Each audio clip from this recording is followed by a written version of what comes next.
Episode 16 कौन है अहाना। अहाना हम बोलो। आदि क्या मेरी दोस्त बनोगी? देखो मैं तुम्हें प्रोटेक्ट करना चाहता हूँ, तुम अच्छे से जानती हो मैं कभी किसी लड़की से बात भी नहीं करता, मुझे तुम अपने जैसी लगी, हम दोनों एक जैसे हैं, शायद हमारी मंजिल भी एक हो। अहाना दोस्ती वर्ड सुनकर काफी सोच में पड़ गई। वो आदि से कहती है मैं कभी किसी से दोस्ती नहीं करती, उसकी भी वजह है। आदि मैं वजह नहीं पूछूंगा, पर आज ही तुमने श्रुति से दोस्ती की, क्या तुम मुझसे दोस्ती नहीं करोगी? अहाना गहरी सोच में पड़ गई। करीब 5 मिनट की शांति के बाद अहाना ने आदि से कहा ठीक है मैं तुमसे दोस्ती करूंगी। आदि को यह सुनकर न जाने क्यों दिल में सुकून मिला।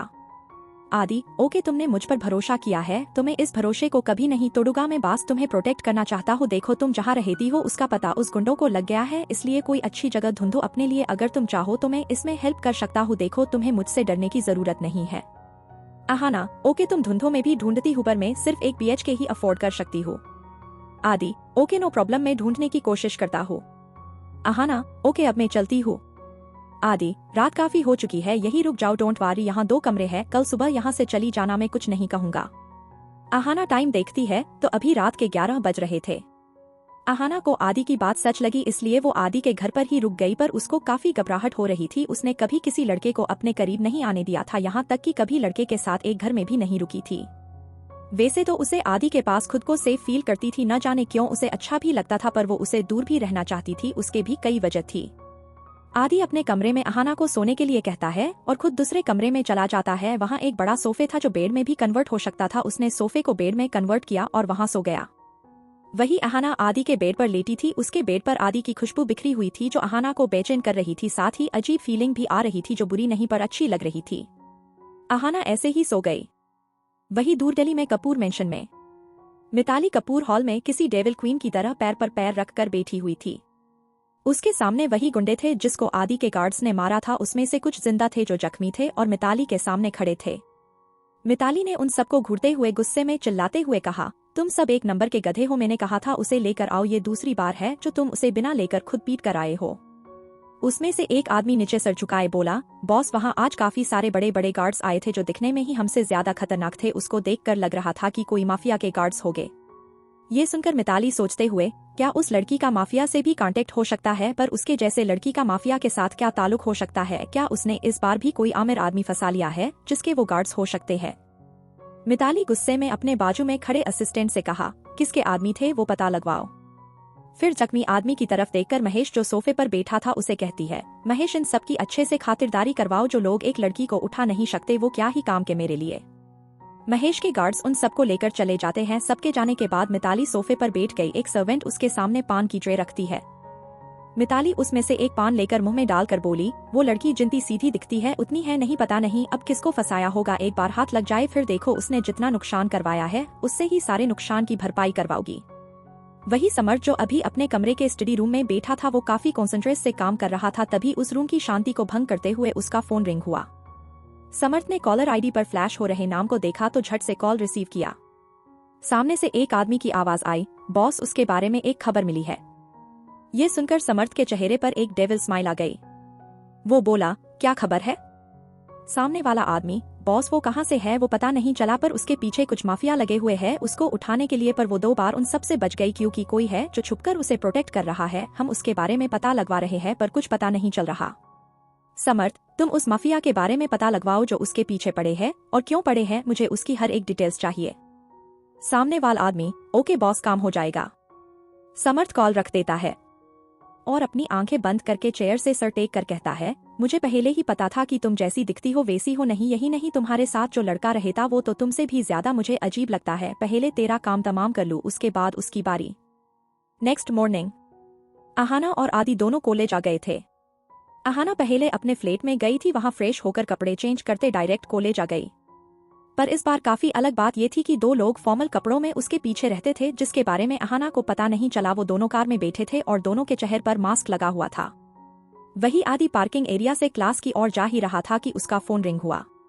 उसने कॉलर आईडी देखी तो काफी गुस्सा आया, उसने कॉल कट कर दिया तो उसके फोन में मैसेज आया इट्स अर्जेंट।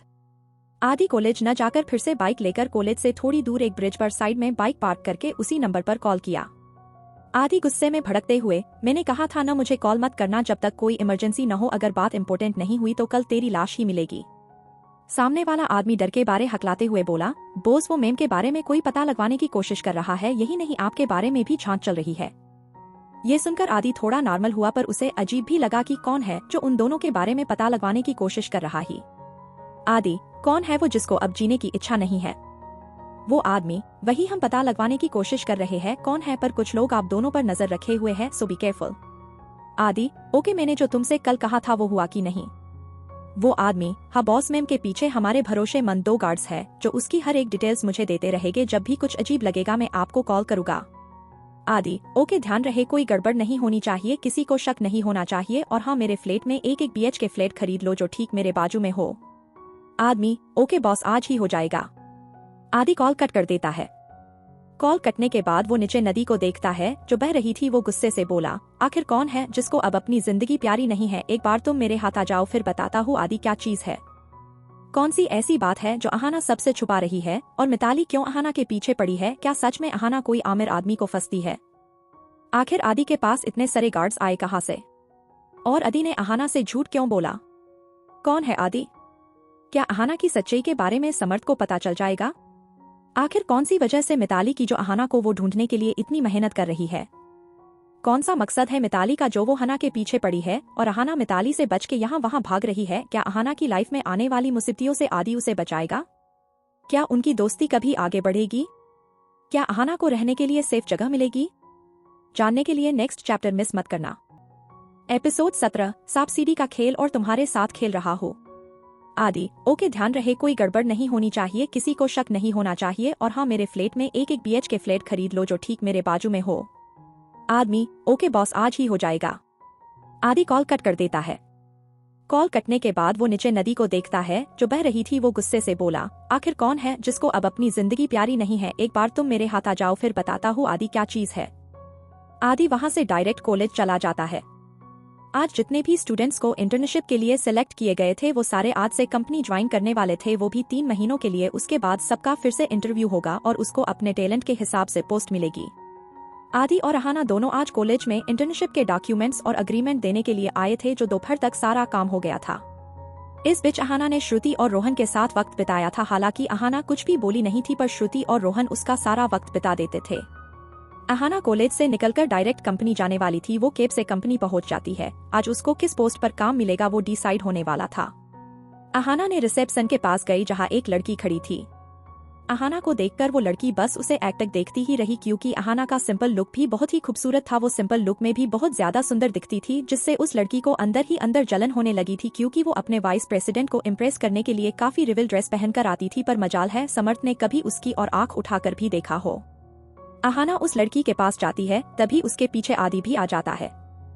आदि अहाना को एक नजर देखता है, फिर वो उस लड़की की ओर देखता है जो उसे आंखें फाड़े देख रही थी। वो लड़की मन में, हाय ये कितना हॉट एंड हैंडसम है, ये तो हमारे प्रेसिडेंट से भी ज्यादा हैंडसम है, क्या बात है, अब क्या ये हमेशा से यहाँ रहने वाला है? अगर ऐसा हुआ तो मजा ही आ जाएगा। आदि को ऐसी लड़कियां बिल्कुल पसंद नहीं थी जो हमेशा उसे स्कैन करती रहे और उसकी हॉटनेस पर मारती रहे। वही अहाना बखूबी देख रही थी कि वो लड़की सरेआम अपनी आंखों से ही आदि को पटाने की चाह रख रही थी। अहाना को काफी गुस्सा आया, क्योंकि वो कब से उस लड़की को आवाज दे रही थी पर वो तो आदि को निहारने में ही बिजी थी। अहाना ने वहां टेबल पर जोर से हाथ मारते हुए कहा, मिस क्या आप मेरी बात सुन रही है? ऐसे जोर से आवाज से और ऊंची आवाज से वो लड़की सेंस में आई और वो अहाना से, ओह सॉरी कहिए, क्या हेल्प कर सकती हूँ? अहाना, हम दोनों कल इंटरव्यू के लिए आए थे, इंटर्नशिप के लिए, क्या आप हमें बता सकती है कि हमें कहाँ जाना है?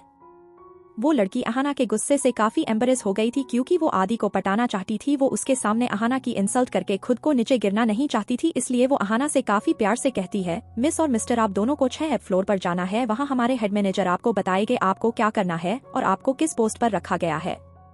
अहाना गुस्से से ओके कहकर वहां से चली जाती है। उसके पीछे आदि भी चला जाता है। उसने एक नजर उस लड़की को देखा भी नहीं। वही आदि तो अहाना का गुस्से वाला लुक ही देख रहा था, क्योंकि आज पहली बार उसने अहाना को गुस्सा करते देखा था, जिसमें वो काफी क्यूट लग रही थी। दोनों में से कोई कुछ नहीं बोलता और दोनों 6 फ्लोर पर चले जाते हैं। वहां पर कल वाले सारे स्टूडेंट्स थे, कुछ को छोड़कर वहां सीमा, निशा और रूही भी थी। वो तीनों भी पास हो गई थी, पर तीनों ने जब अहाना को वहां देखा तो काफी हैरान रह गई, क्योंकि उन तीनों ने उस दिन ऐसा इसलिए तो सब किया था कि अहाना इंटरव्यू न दे पाए, पर आज अहाना को वहां देखकर वो तीनों काफी हैरान थी, पर वो अब कर भी क्या सकती थी। वही सारे इंटर्न आ गए थे। वहां हेड मैनेजर आते हैं। सबको उसकी पोस्ट समझते हैं, किसको किस डिपार्टमेंट में जाना है और किसको क्या काम करना है। अब आखिर में बचे थे आदि और अहाना। वही सबको पोस्ट दे दी गई थी पर वो अभी वही बैठे थे। हेड मैनेजर आदि से कहते हैं, मिस्टर आदि आपको सीईओ के असिस्टेंट पोस्ट मिली है, कांग्रेट्स, आपका इंटरव्यू सबसे बेस्ट था। ये सुनकर आदि के चेहरे पर रहस्यमय मुस्कान आ गई। वो हेड मैनेजर से हाथ मिलते हुए थैंक यू कहता है। फिर हेड मैनेजर अहाना के पास आकर कहते हैं, मिस आप काफी टैलेंटेड है, आपको वाइस प्रेसिडेंट्स की असिस्टेंट के तौर पर सिलेक्ट किया गया है। आपको उसके पुराने असिस्टेंट आपको सब काम समझा देंगे। ये सुनकर अहाना काफी हैरान रह गई क्योंकि वहाँ किसी ने भी नहीं सोचा था कि एक इंटर्न को सीईओ का असिस्टेंट भी बनाया जाएगा। पर यहाँ तो सांप सीढ़ी का खेल चल रहा था जिसके बारे में कोई नहीं जानता था सिवाय आदि के, क्योंकि उसके दिमाग में क्या चल रहा है वो तो सिर्फ वही जानता था। उसके चेहरे पर अभी काफी डार्क और साथ ही एक डेविल स्माइल थी, जैसे उसने ही सब किया हो। वही सब अपने अपने काम में लग जाते हैं पर सीमा, रूही और निशा अहाना से जल रही थी क्योंकि कहाँ उसने सोचा था वो कि इस कंपनी से अहाना को भगा देगी और कहाँ अहाना को काफी ऊंची पोस्ट पर जॉब मिल गई। और उससे भी बड़ी बात ये कि सीमा समर्थ के साथ सपने सजा रही थी, वही अहाना को उसका असिस्टेंट बना दिया गया। इससे बुरी बात उसके लिए और क्या ही हो सकती थी। वही समर्थ अपनी आलीशान केबिन में बैठा सब देख रहा था। उसके चेहरे पर शैतानी मुस्कुराहट थी जिसको देखकर कोई नहीं बता सकता कि उसके दिमाग में क्या चल रहा है। समर्थ अपनी केबिन से निकलकर अपने डैड के पास जाता है। वो ऑनलाइन मीटिंग अटेंड कर रहे थे। थोड़ी देर में उनकी मीटिंग खत्म हो गई। विक्रम के चेहरे पर एक डेविल स्माइल थी। वो समर्थ से कहते हैं, आज तो बहुत खुश हो गए तुम जो चाहते थे वो तुम्हें मिल गया और मुझे जो चाहिए था वो मुझे मिल गया। समर्थ, अभी थोड़ा वक्त है गेम को खत्म करने का, थोड़ी देर उसके साथ खेलेंगे तो उसको हराने में काफी मजा आएगा। वही आदि सीईओ के असिस्टेंट की केबिन में बैठा था। सीईओ का टेम्पररी असिस्टेंट उसे सब समझा कर चल गया था। उसके जाने के बाद आदि शैतानी स्माइल के साथ कहता है, कौन किसको खिलेगा वो तो वक्त ही बताएगा। मिस्टर राठौड़ और मिस्टर जूनियर राठौड़, तुमने कभी सपने में भी नहीं सोचा होगा कि तुम्हारे साथ आगे क्या होने वाला है। जितना तुम्हें ये सब आसान लगता है उतना इजी नहीं है ये खेल, जितना वो तो वक्त ही बताएगा कि कौन जीतेगा। वही दूसरी और विक्रम का टॉप इन्वेस्टर अपनी केबिन में बैठा था। हमेशा की तरह उसका चेहरा नहीं दिख रहा था। उसके सामने उसका असिस्टेंट खड़ा था।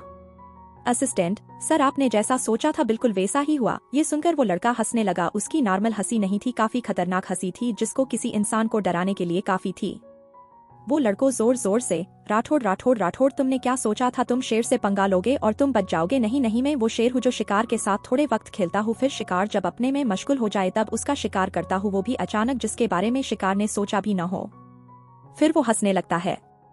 वो लड़का फिर से, मैंने अपना वो शेर तुम्हारे पास छोड़ा है, वो जंगल में अकेले रहकर भी जीत जाता है, चाहे उसके सामने उसके दुश्मन के 100 भेड़िए ही क्यों न हो, वो कभी नहीं हारता। अगर तुम्हें उसकी सच्चाई भी पता चली न तो तुम तो वही उसके सामने घुटने टेक दो, पर इसमें मजा नहीं आएगा, इसलिए तो तुम्हारे साथ खेल रहा हो। फिर वो अपने असिस्टेंट से कहता है, उसे बता देना वो जैसे चाहे वैसा करे, हम उसे नहीं रोकेंगे। असिस्टेंट, ओके बॉस बॉस, वो आपको एक बात बतानी थी। लड़का, हा हा हा। असिस्टेंट डरते हुए, बॉस वो आपके दादाजी ने एक लेटर भेजा था। ये सुनकर वो लड़का गुस्से से चिल्लाते हुए चेयर से खड़ा हो जाता है और पैर से उस चेयर को धकेल देता है, जिससे वो चेयर कांच की टेबल से टकरा जाती है और वो कांच वही टूटकर बिखर जाता है। वो लड़का गुस्से से चिल्लाते हुए, मैंने उनसे कहा था कि उससे कोई कांटेक्ट न करे, फिर भी उनको मेरी बात समझ नहीं आती। अगर वो ऐसा ही करते रहेंगे तो लाखों दुश्मन बैठे हैं जो उसे ढूंढ रहे हैं, अगर उन्हें भनक भी लगी तो वो उसे जिंदा नहीं छोड़ेंगे, वैसे भी उसके पास अभी कोई सिक्योरिटी नहीं है। वो असिस्टेंट, डोंट वरी बॉस, हमने उसके पीछे हमारे कुछ गार्ड्स लगा दिए हैं जो उसे दूर से ही प्रोटेक्ट कर रहे हैं, और एक बात है बॉस। वो लड़का, बोलो। असिस्टेंट, मुझे लगता है उन्हें वो मिल गई है शायद। वो लड़का हैरानी से, व्हाट? असिस्टेंट, हाँ बॉस, उनके असिस्टेंट ने मुझे बताया था आपको इन्फॉर्म करने के लिए, उनको बचाने के लिए उन्होंने अपनी पावर का यूज किया। वो लड़का हैरानी से शॉक्ड होते हुए, व्हाट, पर वो ऐसा क्यों करेगा? उसने कभी अपने आसपास कभी किसी लड़की को भी नहीं आने दिया, क्या ऐसा हो सकता है कि वो लड़की? असिस्टेंट, अभी वो भी श्योर नहीं है बॉस, हम उस लड़की के बारे में पता लगवा रहे हैं पर उसके बारे में कुछ पता नहीं चल रहा, वो कोई नॉर्मल लड़की नहीं लगाती सर, काफी अजीब है। लड़का, मुझे उस लड़की की हर एक डिटेल्स चाहिए, तुम्हारे लिए ये आसान है, और मुझे कल तक उसकी सारी इन्फॉर्मेशन चाहिए। असिस्टेंट, ओके बॉस, हो जाएगा। फिर वो असिस्टेंट वहां से चला जाता है। उसके जाने के बाद वो लड़का गिलास विंडो के पास चला जाता है और अपनी पॉकेट में से एक सिगार निकलता है और उसको जलाकर कस लेने लगता है। वो अपनी आंखें बंद कर लेता है, जिसमें काफी गहरे राज छुपे थे, वो एक पल में उसकी आंखों में गुजरने लगते हैं। फिर वो आंखें खोलकर सिगार का कस लेते हुए कहता है, क्या ऐसा हो सकता है कि वो तुम हो, पर ऐसे अचानक कैसे?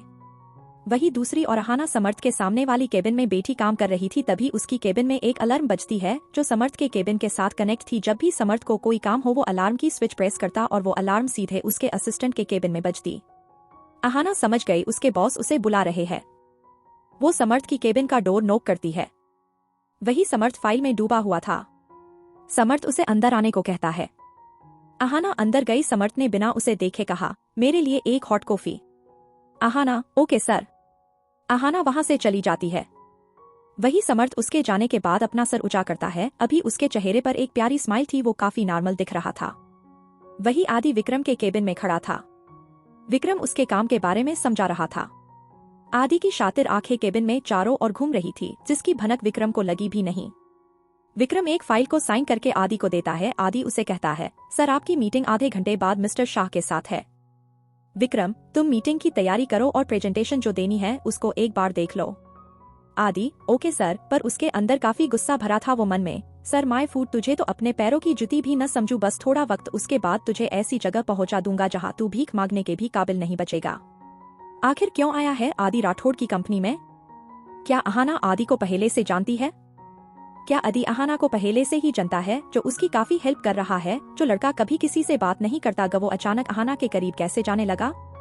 क्या इसके पीछे आदि का कोई मकसद है? जानने के लिए नेक्स्ट चैप्टर मिस मत करना। तब तक के लिए बाय। एपिसोड 18, तू अपने आप में एक पहेली है। समर्थ उसके जाने के बाद अपना सर ऊंचा करता है। अभी उसके चेहरे पर एक प्यारी स्माइल थी, वो काफी नॉर्मल दिख रहा था। वही आदि विक्रम के केबिन में खड़ा था। विक्रम उसके काम के बारे में समझा रहा था। आदि की शातिर आंखें केबिन में चारों ओर घूम रही थी, जिसकी भनक विक्रम को लगी भी नहीं। विक्रम एक फाइल को साइन करके आदि को देता है। आदि उसे कहता है, सर आपकी मीटिंग आधे घंटे बाद मिस्टर शाह के साथ है। विक्रम, तुम मीटिंग की तैयारी करो और प्रेजेंटेशन जो देनी है उसको एक बार देख लो। आदि, ओके सर। पर उसके अंदर काफी गुस्सा भरा था वो मन में, सर माय फूड, तुझे तो अपने पैरों की जुती भी न समझू। बस थोड़ा वक्त, उसके बाद तुझे ऐसी जगह पहुंचा दूंगा जहां तू भीख मांगने के भी काबिल नहीं बचेगा। ऐसे ही दिन बीत जाता है। आदि काफी इरिटेट हो गया था। वही अहाना को बार बार समर्थ किसी न किसी काम से बुलाया था, जिससे वो भी काफी थक गई थी। ऑफिस आवर खत्म हो गए थे। आदि बाहर निकलकर अहाना का वेट कर रहा था। वही अहाना सब काम खत्म करके करीब आधे घंटे लेट ऑफिस से बाहर निकली। आदि उसे देखने के लिए ऑफिस में एंटर कर ही रहा था, इतने में अहाना बाहर आती हुई दिखी। अहाना तेजी से जा रही थी। आदि को सामने देखकर उसके कदम वाही थम गए। अहाना आदि के पास आकर उसे देखते हुए बोली, तुम अभी तक नहीं गए? ऑफिस का वक्त तो कब का खत्म हो चुका है। आदि बिना उसे देखे आगे चलते हुए कहा, अगर यही सवाल मैं तुमसे पूछूं तो? अहाना, वो काम कुछ ज्यादा था। आदि मन ही मन ये जानने की कोशिश कर रहा था कि कहीं समर्थ ने उसके करीब आने की कोशिश तो नहीं की, क्योंकि जब समर्थ को कॉलेज में देखा था तो उसके आंखों में अहाना को लेकर कुछ अजीब दिखा, जिसे आदि खुद को इनसिक्योर फील कर रहा था। पर वो सीधे तरीके से अहाना को नहीं पूछ सकता था। आदि अपनी बाइक के पास जाते हुए अहाना से कहा, चलो मैं छोड़ देता हूँ, वैसे एक बात बतानी थी तुम्हें। अहाना आदि की ओर देखकर, हम आदि, मेरी बिल्डिंग में एक BHK का फ्लैट है, अगर तुम चाहो तो देख सकती हो। रेंट भी तुम्हारे हिसाब से है, तुम्हारी बजट में भी आ जाएगा। ये सुनकर अहाना हैरानी से आदि को देखती है, क्योंकि अभी कल ही फ्लैट की बात हुई थी और आदि ने एक दिन में उसके लिए फ्लैट भी ढूंढ दिया। ये बात उसके लिए काफी अजीब थी। वैसे भी अहाना को अब तक कोई फ्लैट नहीं मिला था, इसलिए वो आदि से कहती है, ठीक है, मैं उसे एक बार देखना चाहती हूँ। वैसे आदि की बिल्डिंग में 2 BHK और 1 BHK का फ्लैट था। वही उसके ही फ्लैट पर उसके सामने वाला 1 BHK का फ्लैट खाली पड़ा था, जो उसने खरीद लिया था। पर उसने अहाना से ये बात नहीं कही कि वो उसका ही है। आदि ने अहाना के लिए ही वो फ्लैट खरीद लिया था, ताकि वो अपने बजट के हिसाब से उसमें रह सके। आदि, ओके चलो। आदि बाइक स्टार्ट करता है। अहाना बैठ जाती है। करीब 30 मिनट बाद आदि की बाइक उसकी बिल्डिंग के पास आकर रुकती है। बाइक पार्क करके दोनों लिफ्ट से ऊपर जाते हैं। आदि पहले अपने फ्लैट में अपना और अहाना का बैग रखता है। उसके बाद आदि अपने सामने वाले फ्लैट की चाबी लेकर उसकी ओर चल देता है। ये देखकर अहाना काफी अजीब लगा। उसने आदि से कहा, तुम्हारे पास चाबी कहाँ से आई और ये क्या तुम्हारे सामने वाला ही फ्लैट खाली है? आदि ने बड़ी सफाई से झूठ बोलते हुआ कहा, हाँ, जब कल तुमने कहा कि तुम्हें एक ही रूम चाहिए तो मैंने इस बारे में सोच, क्योंकि ये फ्लैट कई महीने से खाली है, उनके मकान मालिक को रेंट पर देना था, तो उन्होंने मैं मुझसे कहा था कोई ऐसा मिले जो ये रेंट पर ले, इसलिए मैंने सोचा अगर तुम यहाँ रहोगी तो सेफ रहोगी। वैसे भी हम दोस्त हैं तो मिलते रहने तो तुम्हें भी अच्छा लगेगा। हालांकि इनके पीछे आदि का कोई दूसरा ही मकसद था, पर वो अहाना को थोड़ी बताएगा कि वो अपने सामने क्यों रखना चाहता है। आदि डोर ओपन करता है। वो फ्लैट छोटा था पर बहुत ही सुंदर था। छोटा लिविंग एरिया था, वहाँ सोफे और कॉफी टेबल रखी हुई थी। सामने एक किचन था और आगे एक रूम था। रूम में एक बड़ा बेड था, वही उसमें एक बाथरूम और एक बालकनी भी थी। अहाना बालकनी का डोर ओपन करती है तो उसकी आंखों में चमका जीत है, क्योंकि वो अभी 10th फ्लोर पर थे। वहाँ से शहर काफी खूबसूरत दिख रहा था। बालकनी में छोटे छोटे फूल के पौधे लगे हुए थे। एक छोटा चूल्हा भी था, हालांकि सब खराब था, जिसको अब साफ करना था। अहाना को फ्लैट काफी पसंद आया। वो हॉल में आई, वही आदि सब चीजें चेक कर रहा था। हॉल में एक टीवी भी था। आदि अहाना से, क्या तुम्हें ये पसंद आया? अहाना की आंखों की चमक ही बता रही थी कि उसे ये बहुत पसंद आया। अहाना, काफी खूबसूरत है, ये मैंने आज तक इतना सुंदर फ्लैट नहीं देखा। छोटा है पर बहुत प्यारा है। अभी अहाना के चेहरे पर स्माइल थी जो आदि ने पहली बार देखी थी। वो तो उसके चेहरे को निहारे में ही बिजी था। वही अहाना हर एक चीज गौर से देख रही थी और आदि उसे देख रहा था। आज उसके दिल में सुकून मिल रहा था, पता नहीं क्यों, पर आज अहाना का हंसता हुआ चेहरा देखकर वो भी काफी खुश था। पर उसके चेहरे पर एक्सप्रेशन हमेशा की तरह कोल्ड ही थे। एक्सप्रेशन छुपाने में आदि महारत हासिल की थी। वही दूसरी ओर समर्थ अभी अपने मेंशन में हॉल में बैठा था। तभी एक आदमी उसके पास आता है। सारमत उसे देखकर, बोलो क्या खबर है? वो आदमी, बॉस आपने जिस माफिया के बारे में पता लगवाने को कहा था वो कोई आदमी नहीं, एक औरत है, मिताली कपूर, दिल्ली की जानी मानी बिजनेस वीमेन। साथ ही वो 18 साल की लड़कियों को बंदी बनाकर विदेश में बेचती है। उसका हर एक बिजनेस ब्लैक है। वो अहाना के पीछे पड़ी है। क्यों पड़ी है किसी को नहीं पता। मैंने काफी पता लगवाया पर कोई इन्फॉर्मेशन नहीं मिली। उसका और अहाना की क्या लिंक है कुछ नहीं पता। उसने 2 बार अहाना के पीछे अपने माफिया के गुंडे भेजे, दोनों बार अहाना उससे बच गई। इतने खतरनाक गुंडे से वो बच कैसे गई, यही बात पता नहीं चल रही। समर्थ ये सुनकर गहरी सोच में पड़ गया। वो खुद से ही, आखिर वो लड़की है क्या और वो अंडरवर्ल्ड के इतने बड़े माफिया से बच कैसे गई? जो दिख रहा है असल में वो है नहीं। मुझे उस मिताली कपूर से ही मिलना पड़ेगा, उससे ही पता चलेगा कि आखिर बात क्या है। समर्थ उस आदमी से, मिताली कपूर के साथ दिल्ली में ही मीटिंग फिक्स करो, याद रहे वो मीटिंग सीक्रेट रहनी चाहिए, किसी को कानो कान खबर नहीं होनी चाहिए। वो आदमी, ओके बॉस। वो वहां से चल जाता है। समर्थ एसीपी राजीव को कॉल करता है। On call. सरमत, क्या कुछ पता चला किसने मनोज को मारा? राजीव, मिस्टर राठौड़, हम काफी कोशिश कर रहे हैं, काफी आदमी लगाए हैं, पर वो मर्डर काफी मिस्टीरियस है, उसके बारे में कोई क्लू नहीं मिल रहा। हम पहले से फिर से इन्वेस्टिगेशन करवा रहे हैं, शायद कोई क्लू मिल जाए। समर्थ, नहीं रहने दो, केस क्लोज कर दो और मीडिया को कह दो कि वो एक एक्सीडेंट था। राजीव हैरानी से, व्हाट, पर मिस्टर राठौड़ आप ऐसे कैसे केस क्लोज करने का कह सकते हैं? हमारे लिए ये जानना जरूरी है कि आखिर ये सब किसने किया। अगर वो अभी नहीं पकड़ा गया तो उससे आपको भी खतरा हो सकता है। समर्थ, डोंट वरी, तुम केस क्लोज कर दो, प्रेस बुलवाकर कह दो वो एक एक्सीडेंट था। अब मैं आगे कुछ नहीं कहूंगा, मैंने केस इन्वेस्टिगेट करने को कहा था, अब मैं ही उसे क्लोज करने को कह रहा हूँ, क्योंकि अब वो मेरी हाथ में है, उसे सजा में ही दूंगा। मुझे कुछ बातें पता चली है, इसलिए अब वो मेरा काम है, तुम बस इसे क्लोज कर दो। Rajiv, okay mister Rathore. Samarth call cut कर देता है।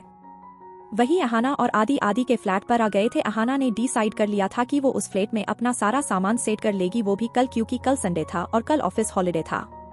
आदि को कुछ काम था इसलिए वो चला गया। वो अहाना के फ्लैट की और अपने फ्लैट की चाबी अहाना को दे देता है और अहाना अपने फ्लैट पर चली जाती है और वहाँ सारा सामान लेकर सीधे आदि के फ्लैट पर आ जाती है। आज वो आदि के फ्लैट पर रुकने वाली थी, क्योंकि उसका फ्लैट पूरे 2 घंटे की दूरी पर था। अगर वो फिर से वहाँ चली जाती तो काफी रात हो जाती, इसलिए आदि ने उसे वही रुकने को कहा था। बसे भी आदि आज लेट आने वाला था। वो अहान से कहकर गया था कि उसके कुछ करीबी रिश्तेदार हैं, उनसे वो मिलने जा रहा है। इस पर अहाना को भी कोई शक नहीं हुआ। आदि चल गया। अहाना रात का डिनर दोनों के लिए बनाने लगी।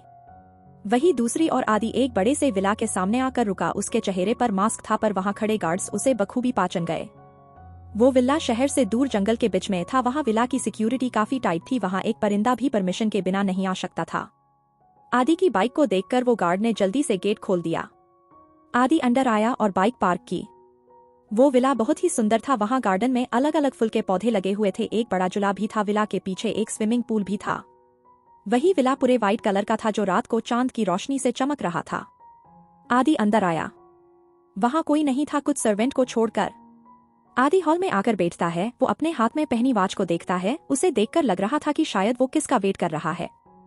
वही एक सर्वेंट आकर आदि को ग्रीट करता है और उसे कॉफी देकर चल जाता है, जैसे वो उसे बहुत अच्छे से जानते हो।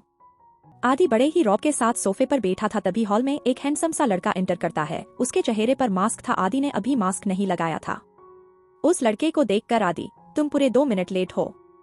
वो लड़का, तू अभी भी नहीं सुधरा।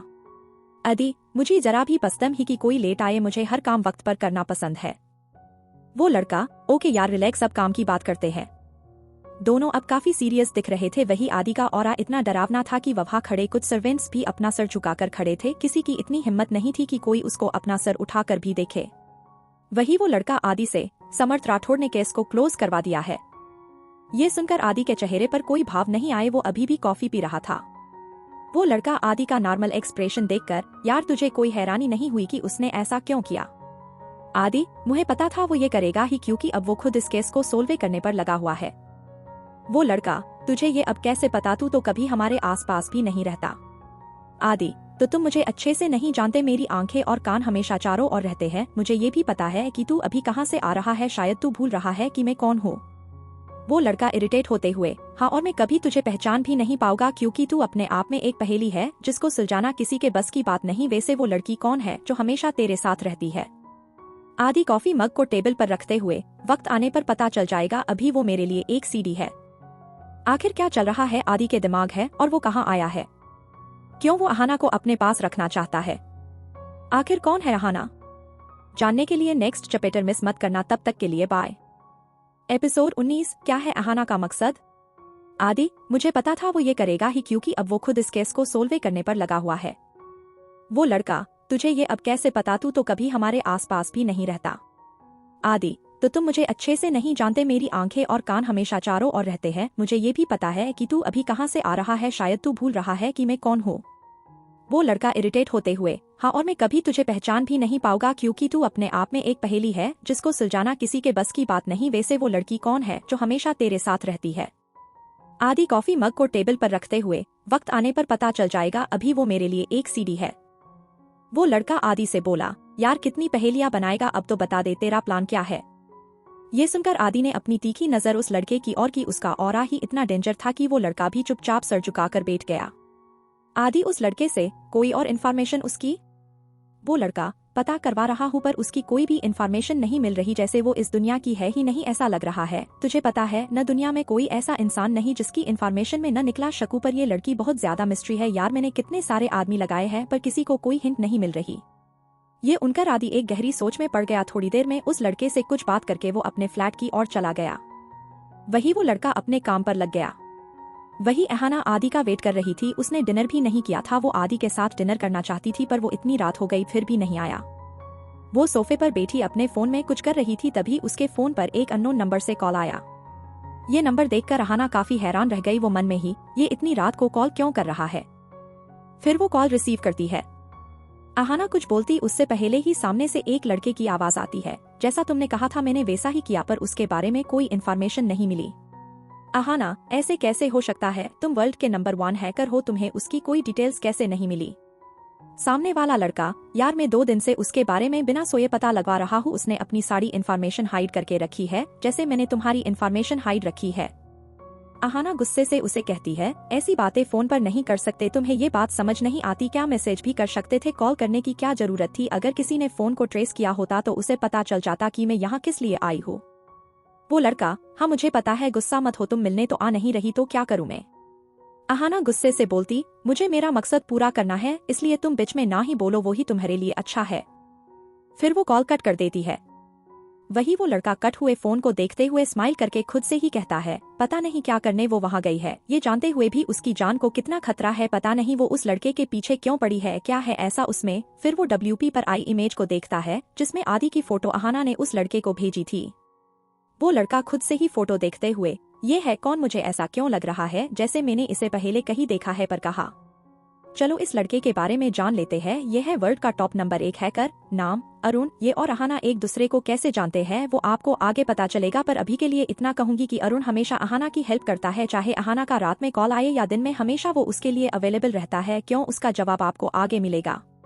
वही आदि रात को 11 बजे घर पहुंचता है। जब वो इंटर हुआ तो उसने देखा कि हॉल में सोफे पर अहाना बैठे बैठे ही सो गई है। वो धीरे से लिविंग में आया और अहाना के पास गया। अहाना का चेहरा नहीं दिखाई दे रहा था क्योंकि उसके बाल ने उसका चेहरा ढक दिया था।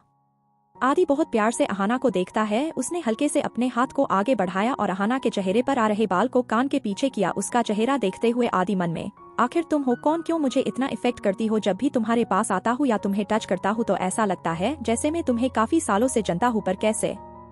क्या तुम वही हो जिसे मैं ढूंढ रहा हूँ? अगर तुम वही हो तो फिर तुम ऐसी क्यों हो? मैं जिस लड़की को जानता हूँ वो बहुत ज्यादा बोलती है, हमेशा सबसे दोस्ती करती है, पर तुम उससे काफी अलग हो। यों? तुम वो हो कि नहीं, वही मुझे पता लगावाना है। वही आदि के टच से अहाना की नींद खुल गई थी। वो आदि के चेहरे को गौर से देख रही थी। अहाना सोफे पर बैठ गई। अहाना आदि से, तुम काफी लेट आए, तुमने डिनर किया कि नहीं? आदि, नहीं मुझे भूख नहीं थी। तुमने खाना खाया कि नहीं? अहाना, नहीं तुम्हारा वेट कर रही थी, कब आंख लग गई पता ही नहीं चला। आदि, तुमने खाना बनाया अपने हाथों से? अहाना, हाँ, क्या तुम्हें भूख नहीं है? आदि कुछ सोचकर, मैं फ्रेश होकर आता हूँ, साथ में डिनर करते हैं। इतना बोलकर वो चला जाता है। वही अहाना के चेहरे पर एक हल्की स्माइल आ गई जो हमेशा से छुपी रही थी, पर आज आदि की वजह से उसके चेहरे पर स्माइल आ गई। वो किचन में गई और खाना गर्म करके डाइनिंग टेबल पर सजा दिया। थोड़ी देर बाद आदि टी शर्ट और लोअर पहने बाहर आया। वो इस लुक में भी बहुत ज्यादा हैंडसम लग रहा था। उसके बाल बिखरे हुए थे जिसे उसका लुक और भी अट्रैक्टिव बना रहा था। अहाना तो उसे बस बिना पलकें झपकाए निहारे ही जा रही थी।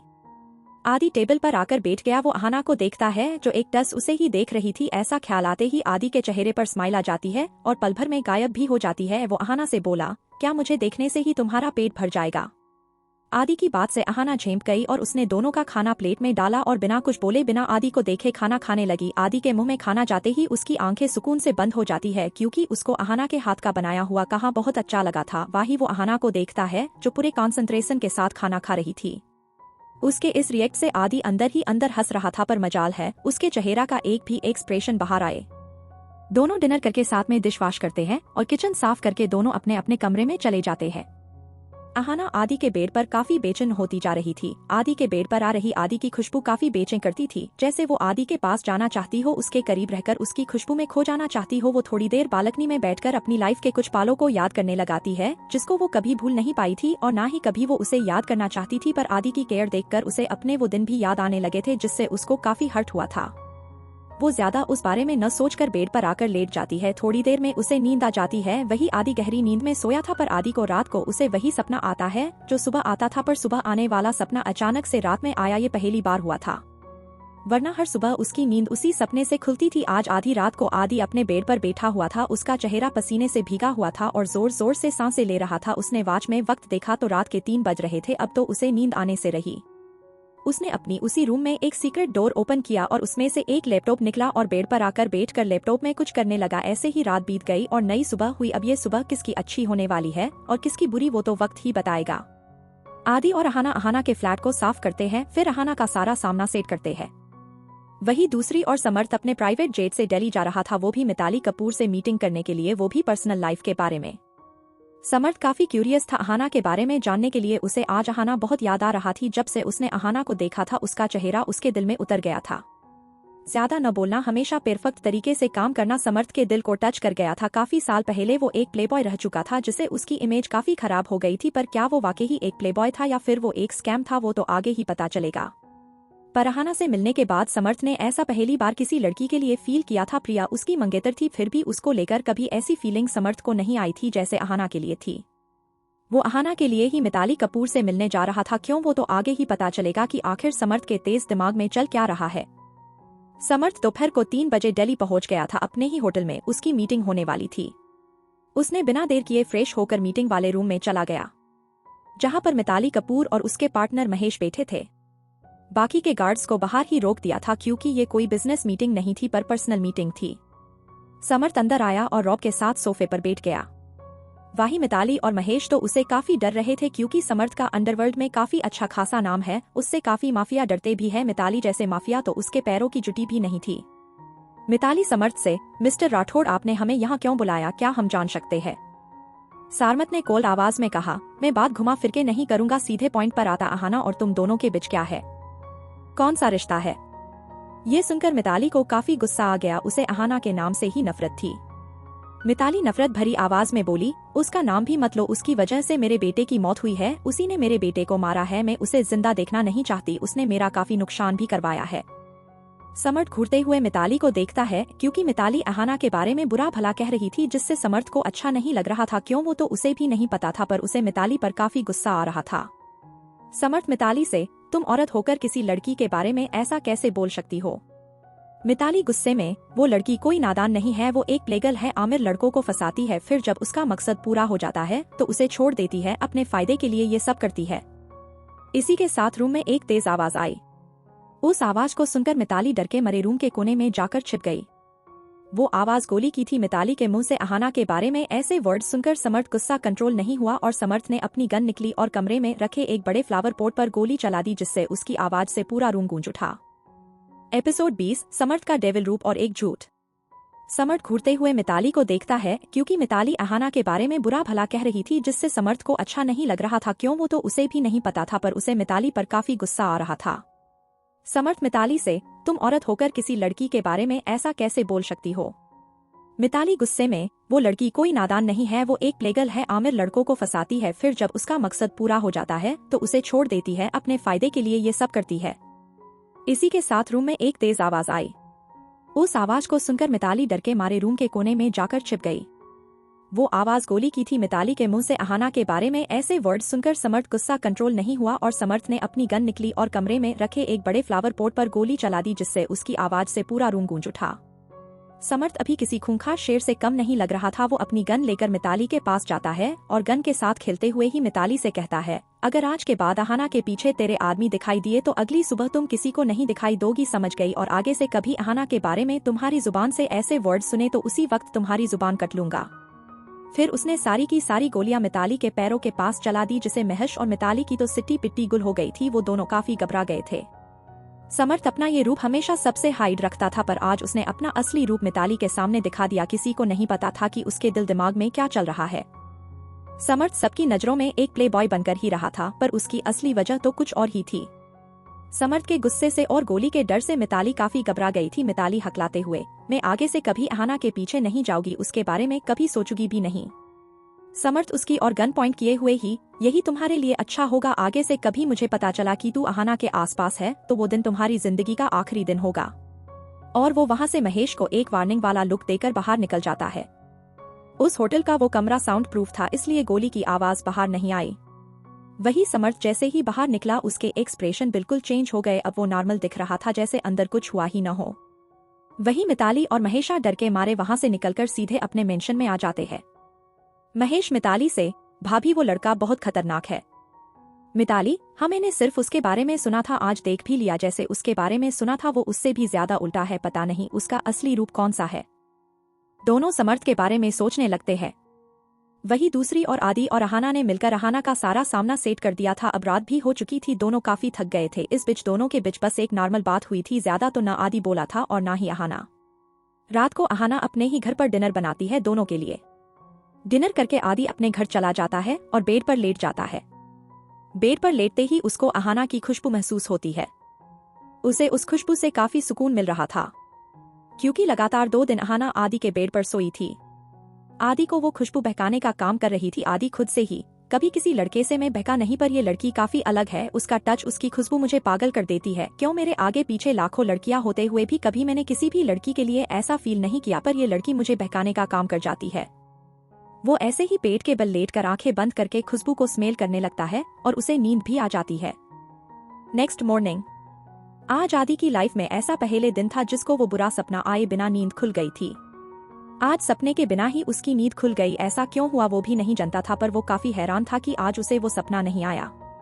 लगातार 18 साल से उसे वही सपना आता था जो 18 साल पहले हुआ था, पर आज उसे वो सपना नहीं आया। इन 18 सालों में एक भी दिन ऐसा नहीं गया जिसमें उसको वो सपना ना आया हो, पर आज ये पहली बार था कि उसे वो सपना नहीं आया। क्या है इसकी वजह? वही दूसरी और समर्थ कल की मीटिंग के बाद डायरेक्ट मुंबई आ गया था। वो रेडी होकर ऑफिस जाने के लिए निकल ही रहा था, तभी उसके मेंशन में एक कार आकर रुकी और उसमें से एक लड़की शॉर्ट ड्रेस में बाहर निकली। वो और कोई नहीं, प्रिया थी। काफी दिन हो गए थे समर्थ ने उसका ना ही कॉल रिसीव किया था और न ही उसे मिलने के लिए गया था। परेशान होकर प्रिया खुद समर्थ से मिलने के लिए आ जाती है। समर्थ गेट पर ही पहुंचा था कि प्रिया उसके पास आकर उसे गले लगते हुए कहा, कैसे हो baby, I really miss you. तुम तो काम में ही खो गए हो, मेरी याद नहीं आती क्या तुम्हें? तुम फोन चेक कर रहे हो कि नहीं? मैंने तुम्हें कितने कॉल किए पर तुमने एक का भी रिप्लाई नहीं किया।